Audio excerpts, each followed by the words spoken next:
ठीक है। Domestic house पहला कैटेगरी क्या है, वो डोमेस्टिक हाउस का कैटेगरी। पहला कैटेगरी क्या है, डोमेस्टिक हाउस का कैटेगरी। मतलब देखो ये डोमेस्टिक हाउस किसका है, not belong to owner, owner का है ही नहीं। ऑनर का नहीं है तो किसका हो सकता है, आपका हो सकता है, मेरा हो सकता है, अपना पर्सनल हो सकता है, या किसी भी आदमी का हो सकता है, आपका पड़ोसी का हो सकता है कि नहीं, तो किसी का हो सकता है ना। तो वो सारा मतलब इसमें क्या आएगा, मतलब इसमें आएगा सारा का सारा घर द्वार आएगा, ठीक है ना, घर द्वार आएगा। मतलब क्या आएगा, डोमेस्टिक हाउस और स्ट्रक्चर। डोमेस्टिक हाउस,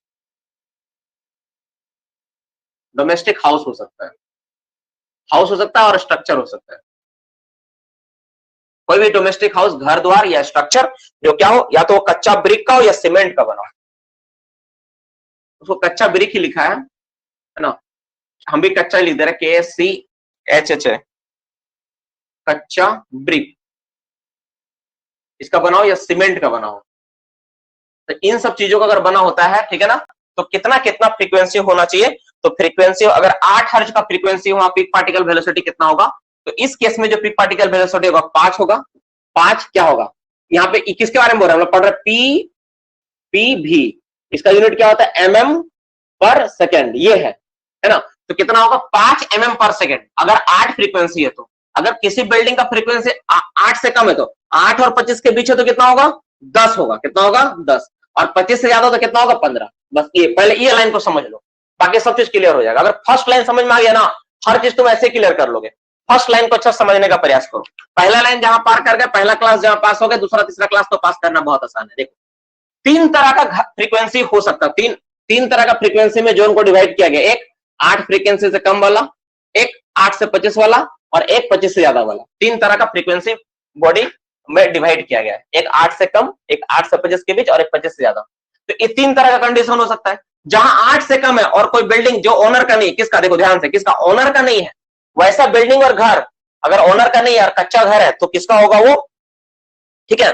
तो कितना होगा, 8 से कम होने पर 5 mm से ज्यादा नहीं होना चाहिए वहां पे, 8 से 25 होने पर 10 mm पर सेकंड से ज्यादा नहीं होना चाहिए, और 25 हो तो कितना होगा, 15 mm से ज्यादा नहीं होना चाहिए। और इसी का दूसरा कंडीशन, अगर मान लो, ठीक है, बी नंबर कंडीशन, अगर मान लो कि घर द्वार क्या ओनर का नहीं है, लेकिन ये किसका बना हुआ है, इंडस्ट्रियल कोई बिल्डिंग है, किसका, कौन सा बिल्डिंग है वो, इंडस्ट्रियल बिल्डिंग है ना, जो आरसीसी और फ्रेम स्ट्रक्चर है, इंडस्ट्रियल बिल्डिंग है, industrial building, industrial building, industrial building जैसे मान लो तुम्हारा आसपास कंपनी है, उसका बिल्डिंग है, जो किससे बना, आरसीसी का बना हुआ है। अगर आरसीसी तुमको पता है आरसीसी का बना है, तो आरसीसी का बना है तो ज्यादा मजबूत होगा ना, तो तुमको ज्यादा परमिशन मिलेगा, ठीक है। या फिर कोई फ्रेम और फ्रेम्ड स्ट्रक्चर का हो, फ्रेम्ड स्ट्रक्चर, फ्रेम्ड स्ट्रक्चर है ना। अगर ऐसा कुछ है जो आरसीसी से बनाया गया है या कोई फ्रेम्ड स्ट्रक्चर है तो तुमको ज्यादा परमिशन मिलेगा, क्योंकि इससे इससे ये वाला क्या है, ज्यादा मजबूत। तो ज्यादा मजबूत है तो तुम ज्यादा तक अपना पीक पार्टिकल वेलोसिटी को रख सकते हैं, यानी 10 हो सकता है आपका, या फिर आपका हो सकता है 20 हो सकता है, या फिर 25 हो सकता है। इसको याद रखना पड़ेगा, वो दूसरा कोई उपाय नहीं है। एक दो बार प्रैक्टिस करोगे, देखना, याद करने का प्रयास, ठीक है। हमको तो अभी तक याद नहीं हुआ है, ठीक है ना, पता नहीं कहा है ना।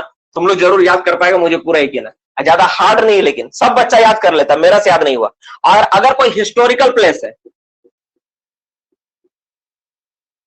हिस्टोरिकल प्लेस वो भी तो आएगा ना, कोई हिस्टोरिकल प्लेस है, ठीक है, या फिर हिस्टोरिकल प्लेस के साथ क्या है, ठीक है, कोई सेंसिटिव है, सेंसिटिव स्ट्रक्चर है, सेंसिटिव स्ट्रक्चर है।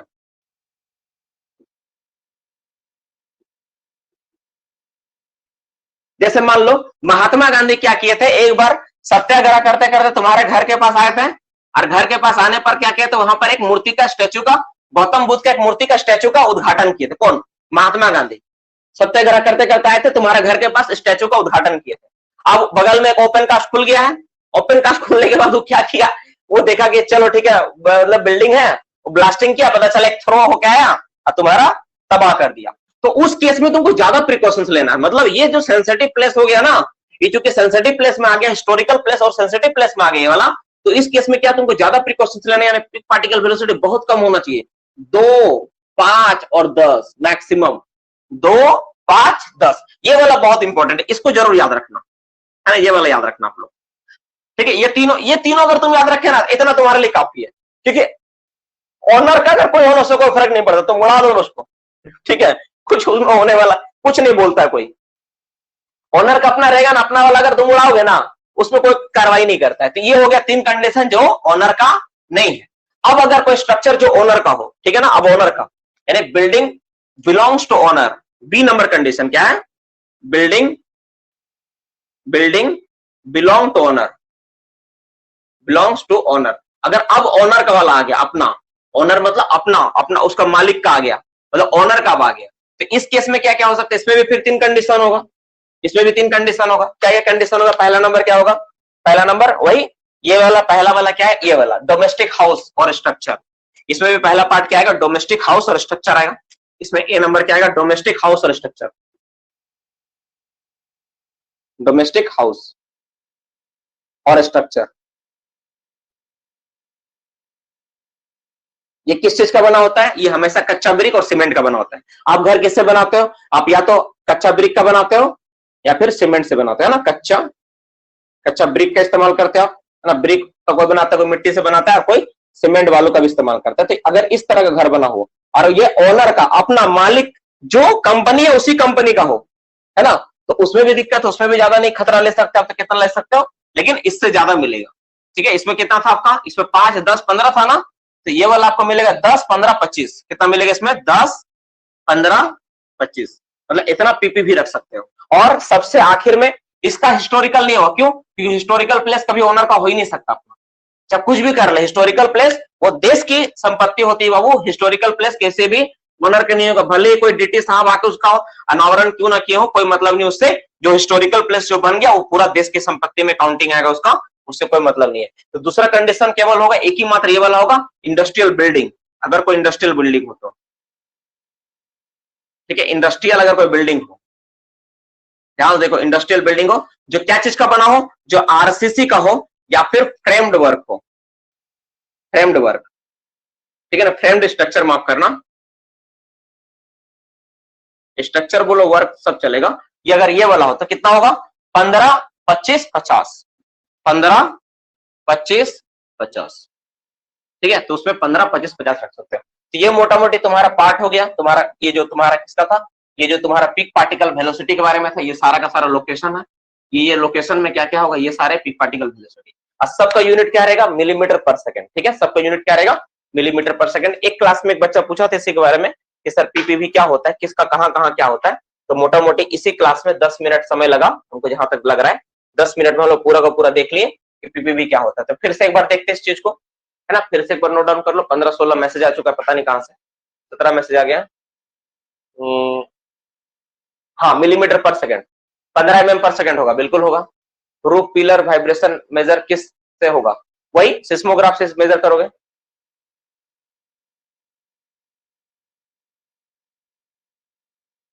बी में 10 कैसे होगा, कौन सा बी मेरे, बी में 10 कैसे होगा, 10, 20, 25 कैसे होगा, 10, 20, 25 कैसे होगा, 10, 20, 25 से तो है, ठीक है ठीक है, डेटा सही है सर। एक फर्स्ट पॉइंट में 15 के पास 10 होगा, बुक में है सर, फर्स्ट पॉइंट के पास 15 के जगह 10 होगा, 5, 10, 10, ये वाला 10 होगा यहाँ।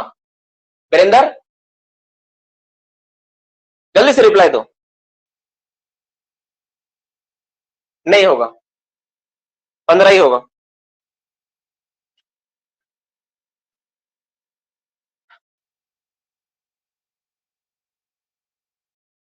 बी पॉइंट के बारे में बताते, देखो ध्यान सुनो, ध्यान सुनो, अभी समझा रहे एक बार और, खत्म नहीं हुआ, सुनो। बहुत बच्चा नहीं सुन पाया, बहुत बच्चा का मैसेज उससे जा गया होगा, कहाँ इतना देरी, क्या कर रहा है इतना देरी, कहां पर बिजी है ना, तुम समझ सकते हो तुम लोग का परेशानी। सुनो, कोई दिक्कत नहीं है, हम है तो क्या है टेंशन है।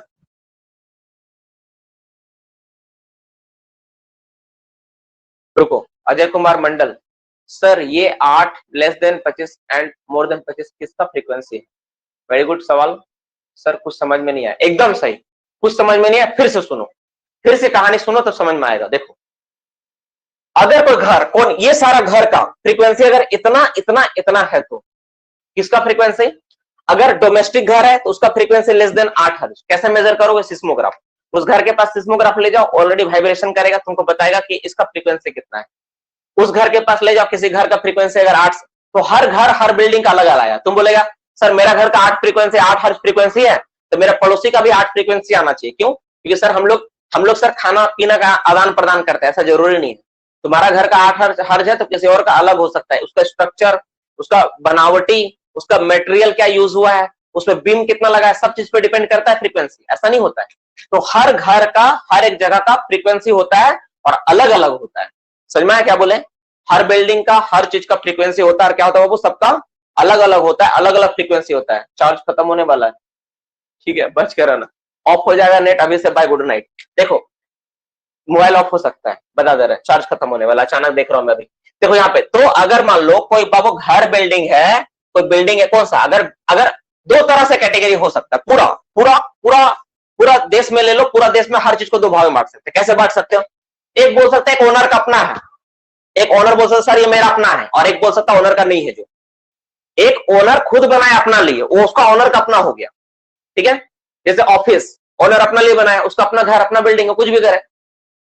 ओनर अपना एक पुल बनाया जहां से उसका सारा का सारा मटेरियल, सारा का सारा ट्रांसपोर्टेशन होता है, ओनर का अपना हो गया। ओनर मतलब ईसीएल अपना बनाया, ईसीएल सीसीएल ये ओनर हो गया, है ना, ये कंपनी ओनर होती है, वो अपना बनाया, उसका अपना हो गया।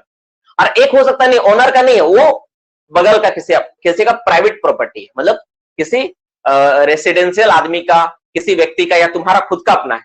दो चीज हो सकता है, ठीक है। पहले ध्यान समझना, तब समझ में आएगा पूरा कहानी क्या, नहीं तो नहीं समझ में। वो ध्यान सुन लो इसलिए बता रहा हूं। तो अब सबसे पहले तुमको क्या करना होगा, उस ओनर को क्या करना होगा, जहां ब्लास्टिंग करना, पहले उसका फ्रीक्वेंसी निकालना होगा एरिया का, उस जगह का कितना है। तो अगर 8 हर्ट्ज का कम है, या 8 से 25 का ज्यादा है, और 25 से ज्यादा, 8 से 25 के बीच है और 25 से ज्यादा, तीन चीज में डिवाइड करना है। 8 वालों को एक जगह लिखना है, 8 से 25 वाला एक जगह लिखना है, और 25 से ज्यादा वाला एक जगह लिखना है। लिख लिया, सबको फ्रीक्वेंसी पता चल गई उसको। अब क्या करेगा, अब देखेगा कि अगर ऐसा कोई घर, डोमेस्टिक घर, जिसका भी घर हो, कोई भी आदमी का घर हो सकता है, किसी का भी घर, तुम्हारा घर, मेरा घर, तुम्हारा पड़ोसी का घर, सबका घर, अगर वो कच्चा ब्रिक का बनाओ या सीमेंट का बनाओ, किसी चीज से बना हुआ हो, तो वहां पर अगर उसका फ्रीक्वेंसी 8 हर्ट्ज से कम है, तो वहां पर कितना होना चाहिए peak particle velocity maximum? 5 mm पर सेकेंड। अगर उसका फ्रीक्वेंसी 8 हर्ट्ज से कम है तो उसका कितना होगा? 5 mm पर सेकेंड। अगर उसी घर का फ्रीक्वेंसी अगर 8 से 25 आ गया तो होगा 10, और अगर 25 से ज्यादा हो गया तो आएगा 15 मिलीमीटर पर सेकेंड। बेसिक चीज फिर से सुनो, नहीं समझ में आया? अगर घर है तुम्हारा, अगर हमारा घर का फ्रीक्वेंसी अगर 8 से कम आ गया तो पीक पार्टिकल वेलोसिटी 5 mm होगा, मैक्सिमम 5 mm होगा। ये भी क्या है? मैक्सिमम का फिगर है बाबू, मैक्सिमम पीपीवी, है ना, मैक्सिमम पीपीवी। और ये कहां पे पता है? ये फाउंडेशन में, फाउंडेशन ऑफ द बिल्डिंग। जो बिल्डिंग का फाउंडेशन पे हम लोग देखते ही वाला, कहां मापते हैं? बिल्डिंग फाउंडेशन पे, है ना, बिल्डिंग का फाउंडेशन, बिल्डिंग का फाउंडेशन, ठीक है ना, इसमें मापा जाता है। तो बिल्डिंग का फाउंडेशन को तुम मेजर किए, नीचे में देखे उसका फ्रीक्वेंसी कितना 5 आया, तो 5 mm से ज्यादा नहीं होना चाहिए। अगर 8 से 25 के बीच है तो 10 mm से ज्यादा नहीं होना चाहिए, और 25 से ज्यादा है तो 15 से ज्यादा नहीं होना चाहिए। सिंपल बात, तीन बात। अगर कोई बिल्डिंग का फ्रीक्वेंसी 8 हर्ट्ज से कम है तो 5 mm से ज्यादा नहीं होना चाहिए, अगर 8 से 25 का बीच है तो 10 mm से ज्यादा नहीं होना चाहिए, 25 से ज्यादा है तो 15 mm से ज्यादा। क्या? पीक पार्टिकल वेलोसिटी, जो ब्लास्टिंग करोगे, जो उड़ के जाएगा उस पत्थर का वेलोसिटी इससे ज्यादा नहीं होगा। किसका घर का? जो आदमी का घर है, जो ओनर का नहीं है। और यही वाला अगर मान लो कोई इंडस्ट्रियल एरिया, इंडस्ट्रियल बिल्डिंग हो, मान लो कोई इंडस्ट्री बनाए, बगल में टाटा का एक अलग से कोई टाटा कंपनी का एक बना हुआ स्ट्रक्चर बिल्डिंग, कोई विप्रो कंपनी का बना हुआ है, उस केस में क्या होगा? तो वो लोग अपना जो बनाते हैं इंडस्ट्रियल बिल्डिंग बहुत फ्रेम्ड बनाते हैं, तुम देखना उसमें तुम्हारा पिलर, रॉक, खिड़की, सब चीज एकदम बहुत अच्छा डिजाइन करते हैं। तो उस केस में थोड़ा ज्यादा तुमको प्रेफरेंस मिल सकता है। कितना मिलेगा? मैक्सिमम रहेगा 10, अगर 8 हर्ट्ज से कम है तो 8 से 25 है तो तुमको मिलेगा 20, और 25 से ज्यादा तो मिलेगा 25। तीसरा कंडीशन जो सबसे सेंसिटिव और इंपॉर्टेंट है, जो एग्जाम में पूछता है, अगर कोई हिस्टोरिकल प्लेस है, ठीक है, तो हिस्टोरिकल प्लेस कभी ओनर का तो हो ही नहीं सकता है, इंडस्ट्रियल एरिया में नहीं हो सकता है, और घर भी नहीं हो सकता है। तो इस पॉइंट पे कितना होगा? 8 से कम है तो 2 मिलीमीटर पर सेकेंड, 8 से 25 के बीच 5, और 25 से ज्यादा हुआ तो 10। अब सबसे इंपॉर्टेंट बात ये वाला, अगर कोई चीज ओनर का है, मतलब ये तो तीनों था, ओनर का नहीं है, अब ओनर का है, तो ओनर का क्या होगा?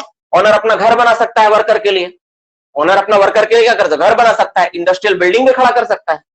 तो अगर ओनर किसी वर्कर के लिए घर बनाया है, डोमेस्टिक हाउस है या कोई स्ट्रक्चर है, तो कितना होगा? इसका 2 गुना 10, इसका कितना? 15 और 25।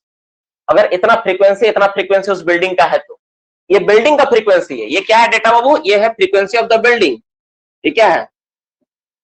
फ्रीक्वेंसी ऑफ बिल्डिंग, जहां जिसके सामने तुम ये वाला दे रहे हो डेटा, है ना, ये इसका है बिल्डिंग, ठीक है, ये बिल्डिंग का फ्रीक्वेंसी है, ठीक है। अब अगर मान लो अगर कोई इंडस्ट्रियल बिल्डिंग बनाए ओनर अपना नाम से, तो उसका कितना होगा? 15, 25, 50। ऐसा नहीं कि अपना है तो उड़ा देंगे, ब्लास्टिंग कर दिया, मेरा अपना हम कुछ भी करें नहीं चलेगा, उसमें भी उसको रेस्ट्रिक्टेड है 15, 25, 50, इससे ज्यादा पिक पार्टिकल वेलोसिटी नहीं होना चाहिए। बहुत सिंपल था, बहुत सिंपल वर्ड में समझाया तुमको हम, है ना। अगर अभी भी नहीं समझ में आया कोई बात नहीं, एक बार और पूछ लो, हम नहीं थकेंगे, तुमको समझा के छोड़ेंगे, मेरा टारगेट है ये। और अगर पूछने में शर्म आ रहा है तो वीडियो देख लेना रिकॉर्डिंग, है ना, उसमें मैंने अच्छा समझाया है, कोई बात नहीं, बहुत सिंपल चीज है ना, तुमको समझ में आ जाएगा। हाँ, सिस्मोग्राफ से मेजर करेंगे। पीपीवी मतलब पीक पार्टिकल वेलोसिटी, जो तुम ब्लास्टिंग के पत्थर जोड़ के जा रहा है वो होगा पीपीवी। ये तो सर ओपन कास्ट का है ना, अंडरग्राउंड का तो अलग होगा। नहीं, ओपन कास्ट का ही होता, अंडरग्राउंड में होता है। विशाल सर 7:30 से क्लास कराएंगे क्या? अभी मुश्किल है विशाल, देखो हम भी सोच रहे यार, बहुत टायर्ड हो जाता, बहुत रात हो जाता है। हाँ, दोबारा देखना, कोई इशू नहीं, आराम से देखना, समझ में आ जाएगा।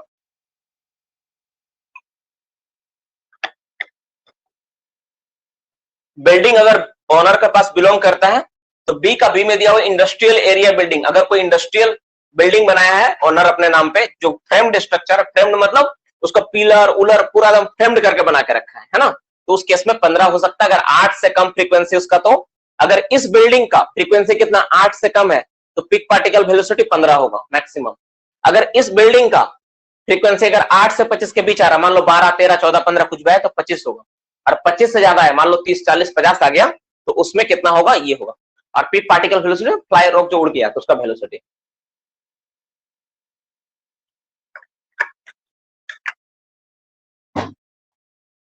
सिस्मोग्राफ कैसे यूज करते हैं? क्वेश्चन नंबर 7 नहीं समझ में आया सर, हर्ज समझा देते हैं।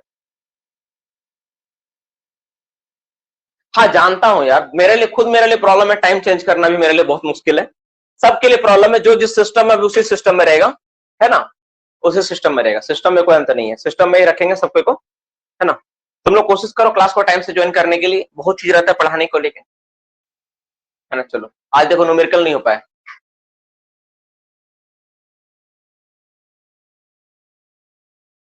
जियोफोन रिसीवर क्या होता है? सिस्मोग्राफ का ही पार्ट होता है। तुम लोग सिस्मोग्राफ नहीं देखा है ना, तुम लोग देखोगे ना तब समझ में। उसमें क्या होता है, एक रिसीवर होता है, उसमें एक वायर लगा होता है, एक रिसीवर होता है वाइब्रेशन, और उसको क्या करते हैं लोग, गड्ढा करके उसको हम लोग वहां रख देते हैं। जो वेव आती है ना, तो वहां पे क्या होता है, फ्रीक्वेंसी के कारण उसमें रिकॉर्ड हो जाता है कि कितना उसमें फ्रीक्वेंसी गया। आप लोग देखे होंगे, बहुत सारा डिवाइस भी होता है, डिवाइस को रख दिया वहां पे, वो क्या करता है, वाइब्रेशन को, जब वाइब्रेशन होगा ना तो मेजर कर लेता है, वेव्स को मेजर कर लेता है। नॉर्मली क्या होता है, उसको होल के अंदर रखते हैं। तुम लोग नेट पे सर्च करना ना, डिवाइस मिल जाएगा, अच्छा समझ में आ जाएगा वहां पे क्या होता नहीं होता, ठीक है ना, उसमें मिल जाएगा। और होगा तो हम नेट में भेज भी देंगे, है ना। एक माइक जैसा होता है, एक माइक वाला आता है, माइक जैसा, उसको वायर को तुम नीचे गड्ढा करके लगा दिए, रिसीवर को ऊपर में रखे, वहां से रिसीव कर लिए। और एक होता है सिस्मोग्राफ को तुम नीचे गड्ढा में, जहां पे तुमको मेजर करना वहां पे तुम रखो, वहां से तुमको बताएगा। बिलो ग्राउंड में भी पीपीवी नहीं, बिलो ग्राउंड में वीरेंद्र पीपीवी नहीं होता। पीपीवी चार्ट एग्जाम के लिए इंपॉर्टेंट है नहीं, सिर्फ ये वाला इंपॉर्टेंट हमको लगता है, हिस्टोरिकल प्लेस वाला याद रखना। चार्ट इंपॉर्टेंट नहीं है, कुछ सवाल पूछ सकता है, जैसे देखो ये तीनों बहुत इंपॉर्टेंट हो सकता है कि डोमेस्टिक, ये वाला इंपॉर्टेंट हो सकता है, ये वाला याद रखना, ये तीनों डोमेस्टिक वाला, डोमेस्टिक हाउस जो ओनर का नहीं है, ठीक है, और ये वाला याद रखना, हिस्टोरिकल प्लेस वाला, ये दोनों इंपॉर्टेंट हो सकता है, ये वाला और ये वाला इंपॉर्टेंट। बात बाकी तुम याद रखो ना रखो, उतना फर्क नहीं पड़ता है, कभी नहीं पूछेगा हमको लगता है।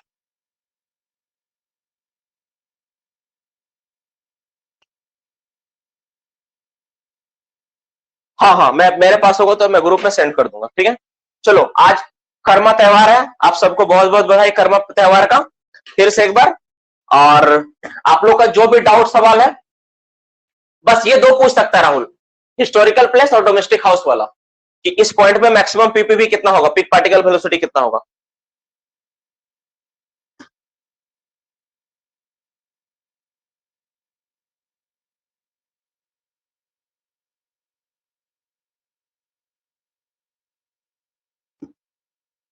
अरे यार, इन्होंने ठीक लिखा है ना रे।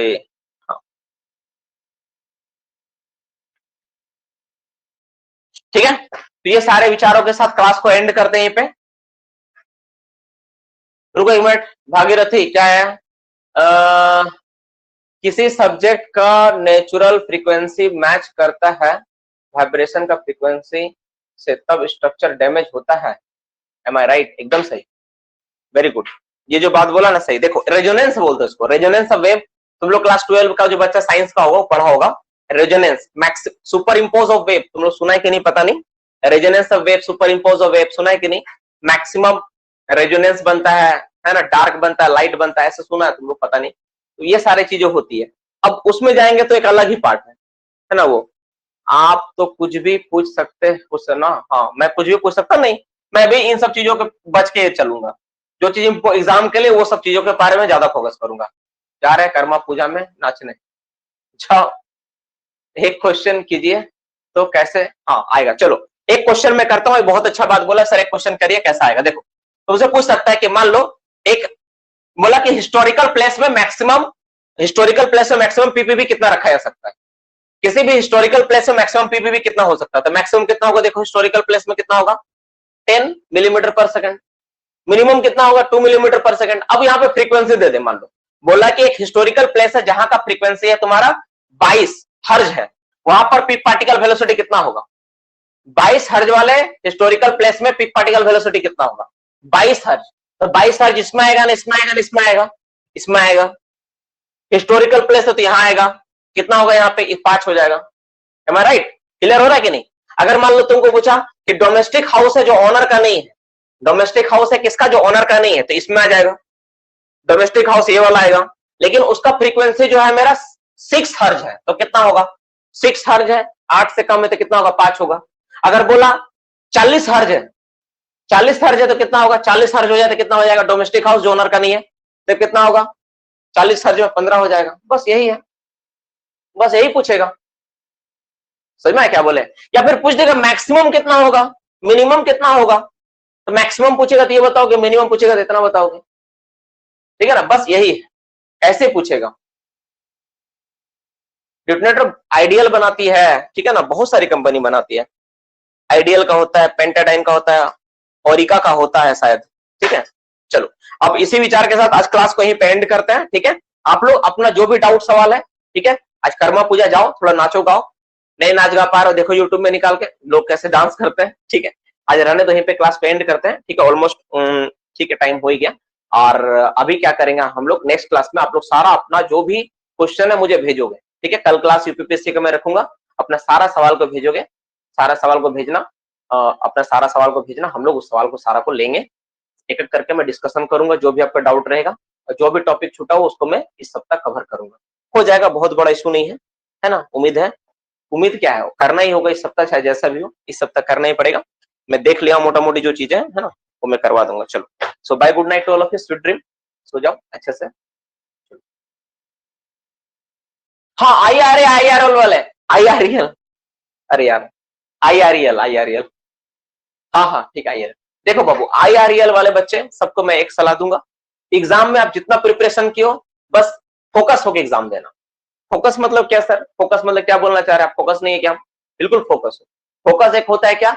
एक होता है कि ज्यादा पढ़ लिए लेकिन एग्जाम में परफॉर्म नहीं कर पाए, ये बहुत गलत।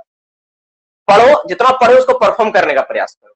तुम्हारे पास नॉलेज में कोई कमी नहीं है कि हाँ सर हमारे नॉलेज में कमी नहीं, जितना तुमको पता है सामने वाला को उतना ही पता होगा, और जितना तुम पास्ट में पढ़ के आओ वही एग्जाम में तुम्हारा काम आएगा। अभी तुम जितना 3-4 महीना पढ़े ना उतना काम आने वाला नहीं है, याद रखना। IRL का सिलेबस वैसा ही है, ठीक है ना? तुम खुद नोटिस करोगे कि जो तुम जितना तुम्हारा शार्पनेस के साथ अंदर गया ना, वो सारा चीज काम आएगा। लेकिन तुम एग्जाम के लिए सोच के जो पढ़े ना कि सर ये एग्जाम सोच के पढ़े एग्जाम में आएगा, नहीं, ऐसा नहीं होता है, नहीं मिलेगा, बहुत कम मिलेगा, एक आध तुक्का से मिला। लेकिन जो तुम्हारा नॉलेज है, जो तुम्हारा भास्ट नॉलेज है, उसमें तुमको बहुत कुछ मिलेगा। उसको सावधानी से बनाना, ऑप्शंस को अच्छा से फॉलो करना, कौन सा ऑप्शन होगा। अगर नेगेटिव मार्किंग का ज्यादा चांसेस लग रहा है कि इसमें नेगेटिव मार्किंग का ज्यादा, अगर नेगेटिव मार्किंग नहीं है तो रिस्क ले सकते हो, अगर नेगेटिव मार्किंग है तो रिस्क मत लेना, रिस्क लेने का कोई जरूरत नहीं है, जितना कर पाए उतना बनाना और प्रैक्टिस करके जाना। Practice in the sense sir क्या बोलना चाहते हैं, जो एग्जाम, जो भी पेपर आपके पास है, जो भी चीज तुम की उसको प्रैक्टिस करके जाना। IREL का जो एग्जामिनेशन होता है वैसे भी तुम्हारा क्या बोलता है, टेक्निकल पार्ट से थोड़ा आता है, फिजिक्स केमिस्ट्री मैथ्स वगैरह दे देता है, थर्मोडायनेमिक्स, कभी आपका फीस का तुम्हारा किसी चीज से भी दे सकता है, उसको कोई सिलेबस का एंड नहीं, कुछ भी पूछ सकता है ना। तो इन सब बातों को तुम ध्यान में रखो, है ना।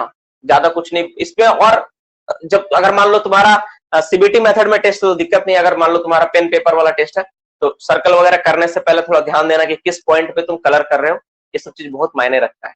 कंसंट्रेटेड ब्रेन रखना कि ब्रेन कंसंट्रेटेड है मेरा, बहुत मायने रखता है। ज्यादा कुछ नहीं है, सिंपल एग्जाम दो, बेस्ट कर पाओगे।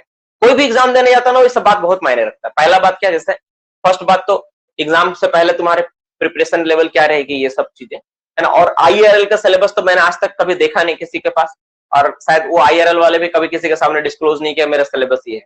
एक स्टूडेंट मेरा था, वो कैसे गलती से निकाल गया पिछले साल ही, बलदेव नाम था उसका, वो अभी तुम्हारा गुजरात पावर कॉर्पोरेशन लिमिटेड में जॉब कर रहा है, तो उसका आईआरएल एक ही चांस में हो गया था। तो देखो, तुम लोग भी देखो जो, और वो जो मैं पढ़ाया वही पढ़ कर गया था, वो बोला सर मैं जो पढ़ाया वही पढ़ के गए बस, और जितना अपना बुद्धि विवेक था उससे हम बनाए, तो दैट इज द इनफ होता है ना। 2 दिन के बाद एग्जाम है, तो जितना आप पढ़े हो, जो आप पढ़ के जा रहे हो वही काफी है, बस उसको अच्छे से परफॉर्म करना है।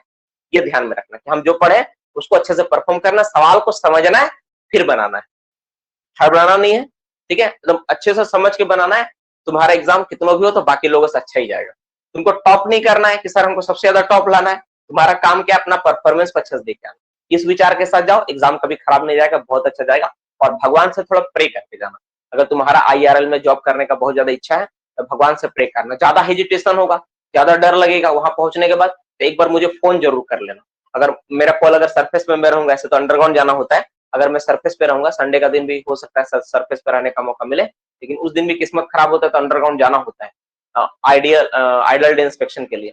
तो अगर अंडरग्राउंड जाए तो फोन नहीं लग सकता है, तो घबराना मत, है ना। अपना मम्मी पापा को फोन में जरूर बात कर लेना कि हम एग्जाम देना है, अपना फ्रेंड से बात कर लेना कि देखो हम एग्जाम देना है, मुझे डर लग रहा है, ये सब चीज को लेके बात कर लेना, हेजिटेशन खत्म होगा। अगर अपने बात को बता पाए, डर लगेगा ना, तो हेजिटेशन खत्म होता है, 2-3 नंबर वैसे ही बढ़ जाएगा।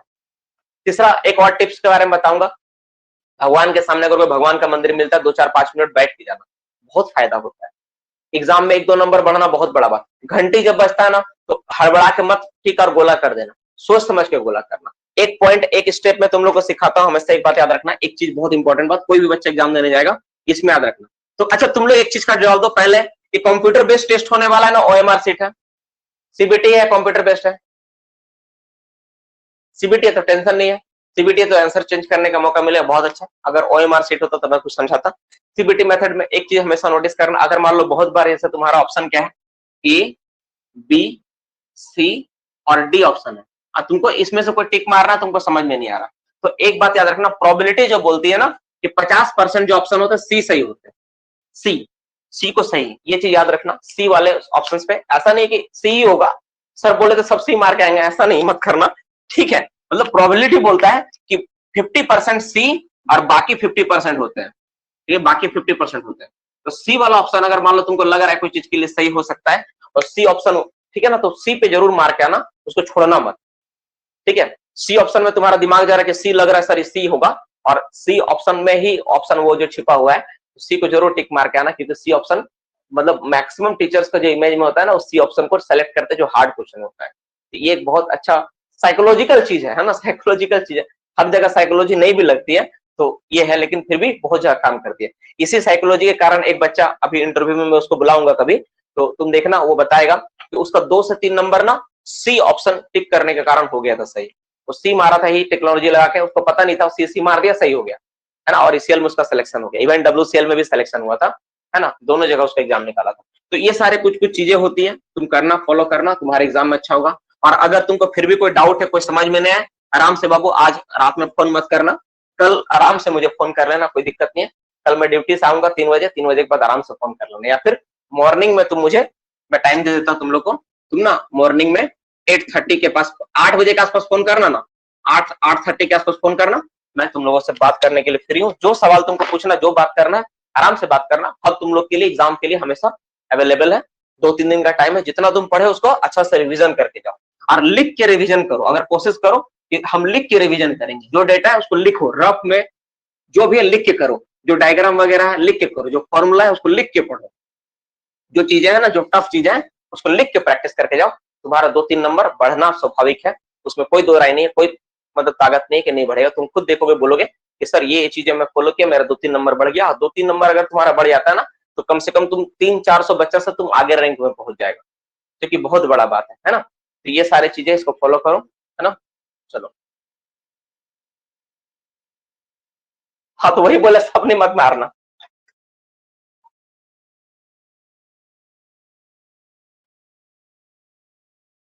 हाँ, अगर कोई चाहता है कि जैसे मान लो कोई बच्चा चाहता है कि सर हम यूपीएससी का जो सिलेबस बहुत बड़ा है और एग्जाम 1-1.5 महीना में हो जाएगा और हम प्रिपरेशन नहीं कर पा रहे सुमित, तो वो चाहता है तो वो जो 85 वीडियोस का क्लास है ना, वो परचेस कर सकता है।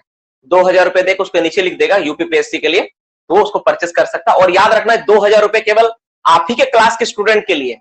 आप बोलोगे सर मेरा एक फ्रेंड वो लेना चाहता है, वो सर 7,000 रुपए, तो उसको 7,500 रुपए लगेगा, 7,000 लगेगा, अभी 7,000 लगेगा, 2-4-10 दिन बाद 7,500 लगेगा। अगर कोई बाहर का बच्चा आता है तो ये जो 2,000 लग रहा है ना, वो 2,000 केवल सिर्फ आप लोगों के लग रहा है। आप लोग पुराने स्टूडेंट हो मेरे, इसलिए आप लोग को 2,000 लग रहा है। जितना भी नया बच्चा क्लास में जो बच्चा पढ़ता नहीं, उसको 7,000 रुपए लगेगा उसी कोर्स के लिए। अगर वो परचेस करना चाहता है उसको 7,000 रुपए लगेगा। ठीक है, तुम लोग मेरे पास विश्वास करके इतने दिन से क्लास कर रहे हो, ठीक है, इसीलिए तुमको 2,000 रुपए में वो चीज मिल रहा है, वो तुम उसको, वो चीज तुम उसका लाभ उठा सकते हो। ठीक है, चलो। और अगर नहीं भी करोगे ना तो याद रखना हम क्लास में पढ़ाएंगे ये सारी चीजें, ऐसा नहीं कि नहीं पढ़ाएंगे, लेकिन मुझे पढ़ाने में जो टाइम लगे वो टाइम लगेगा बाबू, रियलिटी यही है। इतना अभी बोलोगे 1 महीना में एग्जाम होने वाला है, तो पॉसिबल ही नहीं है मैं एग्जाम 1 महीना में सारा पढ़ा दूं, पॉसिबल ही नहीं है। अभी मान लो यूपीपीएससी अगला महीना एग्जाम डिक्लेयर कर दे कि अगला महीना एग्जाम होने वाला है, कहां से मैं पढ़ाऊंगा बताओ, इतना लंबा चौड़ा चीज है। मुझे तो 8 महीना 9 महीने तो चाहिए ना टाइम, है ना। तो वो चीजें के लिए थोड़ा सा तुमको ये करना पड़ेगा। सो अगर तुम चाहते हो कि सर वो कर ले तो तुम ले सकते हो, उसमें से कोई दिक्कत नहीं है, बहुत मामूली सा कॉस्ट है, उसमें सारा चीज कंप्लीट है ना। ठीक है, हम लोग इस बैच में भी उसको कंप्लीट करेंगे। चलो,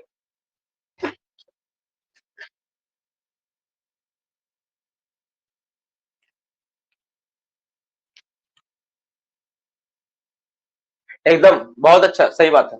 चलो bye, good night to all of you, sweet dream.